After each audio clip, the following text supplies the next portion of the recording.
Salut tout le monde, c'est HardwareGF. Dans cette vidéo, je vais vous présenter un PC portable gamer à un budget en dessous de 1000 €. Donc ça vous permettra de faire tourner la plupart des jeux en 1080p ultra à plus de 60 fps. C'est un PC qui est vraiment très confortable, qui est vraiment ultra design je trouve. Je suis vraiment fan du design de ce PC. Vous allez voir ça, je vous ferai des petits travelling et tout ça. Vous avez sûrement déjà vu l'introduction avec une petite cinématique. Si ça vous a plu d'ailleurs, vous pouvez liker cette vidéo, vous abonner à la chaîne si ce n'est pas déjà fait, activer la cloche de notification, enfin bref, vous connaissez la chanson. Donc c'est un PC portable de chez MSI, comme vous avez pu le voir directement avec l'écusson et avec tout simplement le nom de la marque. Donc il s'agit d'un MSI GS65 Stealth, donc c'est un modèle plus haut de gamme on va dire. Donc au niveau de la config, il y a 16 Go de RAM en 3200 MHz, un i5 9300H, une 1660 Ti, un SSD de 512 Go en NVMe et un écran 144 Hz, voilà j'ai dit le principal. Donc ce sera vraiment un PC excellent pour faire tourner la plupart des jeux style Fortnite, Warzone, tous les jeux compétitifs, donc CSGO, tout ça sans aucun problème. Vous pourrez faire un petit peu de Red Dead Redemption ou GTA, pas tout au max. Sur Red Dead, en tout cas sur GTA ce sera sans problème, mais sur Red Dead ce sera un peu compliqué, parce que c'est quand même un très gros jeu, donc pas en ultra. Mais sur GTA il n'y aura vraiment aucun souci, vous pourrez être en ultra à peu près 100 fps je crois. Donc je vous laisse vérifier ça sur des benchmarks, vous allez juste aller sur YouTube et taper benchmark i5 9300H plus 1660 Ti et vous regardez les performances en jeu.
Tous les liens seront bien évidemment dans la description, ainsi que le lien de la souris.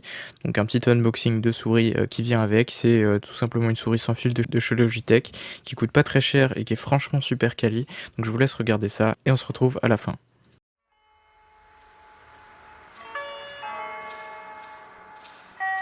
Before you educate the head, try to educate the heart.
Donc pour installer Windows, c'est vraiment très simple, il vous suffirait juste d'aller sur le lien dans la description, donc je vous mets ce lien là dans la description. Sinon vous tapez tout simplement télécharger Windows 10 dans votre barre de recherche Google et vous arrivez sur... Ensuite une fois que vous serez sur cette page là, donc lien en description je le rappelle, vous descendez, vous faites télécharger maintenant l'outil et vous allez l'enregistrer et le mettre directement sur votre clé USB.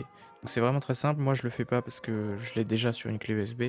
Vous avez juste à faire suivre les étapes et à bien l'installer sur la clé USB en question.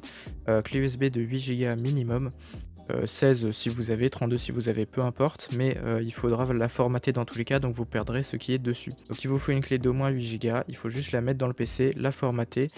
Donc c'est très simple, vous faites simplement ça. Là vous regardez vos disques, vous faites clic droit et formater bien sur la clé USB, hein, ne vous trompez pas.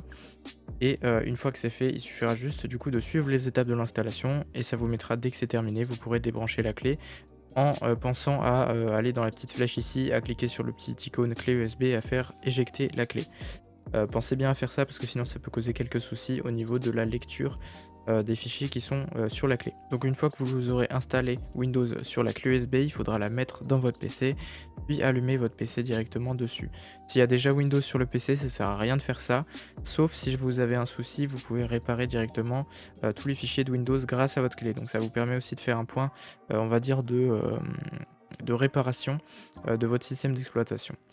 Donc une fois que vous avez ça, Windows c'est pas gratuit entre guillemets, enfin c'est possible de craquer mais je vous déconseille de le faire parce que ça coûte vraiment pas cher. Je vous recommande d'aller acheter une clé, une licence sur Pixel Code, donc c'est un site que j'ai utilisé déjà plusieurs fois. Et franchement c'est fiable, il n'y a pas de souci. Et c'est à peu près 3 fois moins cher que tout ce que les autres youtubeurs vous montrent. Parce qu'en général ils ont des partenariats avec des sites et donc ils proposent ces sites là quoi, enfin ils vous les vendent un peu. Donc ce que je vous conseille c'est d'aller sur ce site là, lien en description. Vous tapez juste Windows 10. Vous allez arriver ici.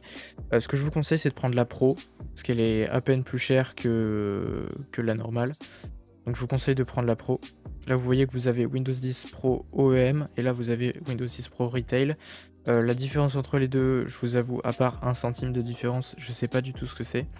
Mais dans tous les cas, les deux licences iront très bien. Après, si vous voulez la version Home, c'est-à-dire la version famille, vous pouvez la prendre si vous voulez, mais personnellement, je prends plutôt la Retail version Pro. 3,20 €, ça varie entre 2,95 € et entre 5 € à peu près en général. Et c'est instantané, donc il vous suffit juste de créer un compte, de l'ajouter au panier, de l'acheter, et vous recevrez le code directement dans votre espace client. Donc ce sera vraiment très simple. Une fois que vous aurez fait ça, il faudra juste aller ici dans les paramètres, ensuite dans mise à jour et sécurité, ensuite dans activation et faire modifier la clé de produit. Là ça vous mettra Windows n'est pas activé normalement. Moi il est activé donc ça met que Windows est activé.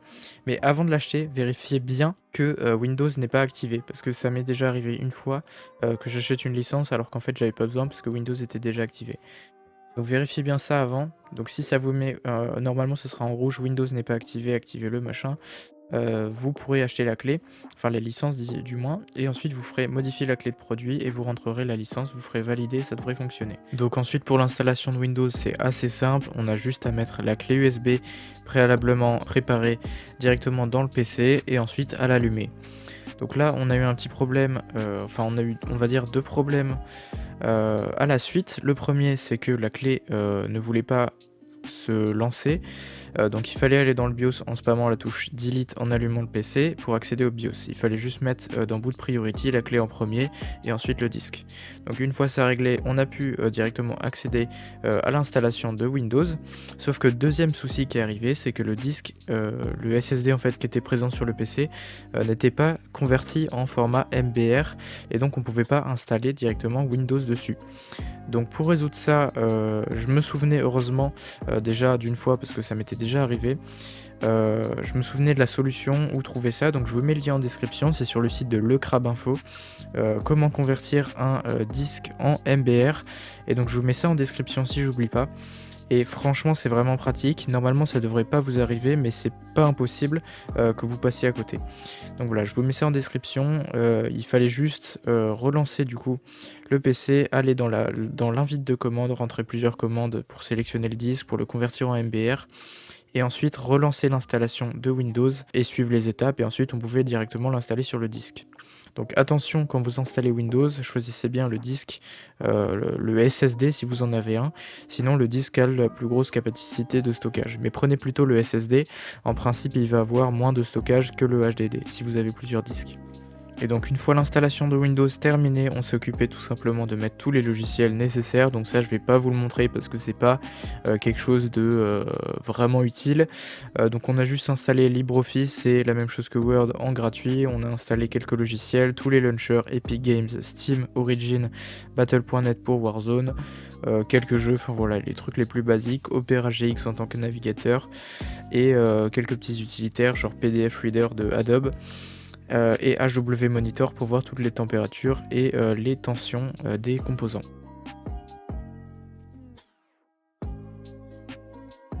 Donc voilà, tout s'est bien passé, une fois que Windows était installé, c'était vraiment très simple. Voilà, donc c'est tout pour cette vidéo, j'espère qu'elle vous aura plu. Si c'est le cas, vous pouvez vous abonner à la chaîne si c'est pas déjà fait, activer la cloche de notification pour être au courant dès que je sors une nouvelle vidéo. Likez cette vidéo si ça vous a plu, me mettre un commentaire pour me dire ce qui va pas, ce qui vous a plu, enfin voilà, tout ce que vous voulez, si vous avez une question aussi. Vous pouvez aussi me rejoindre sur les réseaux sociaux, Discord, Twitter, Instagram, aussi sur Twitch, je fais des lives, donc twitch.tv/hardwaregamesfr. Pour le moment je fais des live gaming, mais je ferai sûrement dans le futur des lives informatiques, réponses aux questions et tout ce que vous voulez. Donc si ça vous intéresse, allez me follow, c'est vraiment gratuit, vous n'avez rien à payer et ça me soutient vraiment énormément. Donc voilà, c'est tout pour aujourd'hui, je vous dis à la prochaine, à plus pour une nouvelle vidéo. Allez, ciao!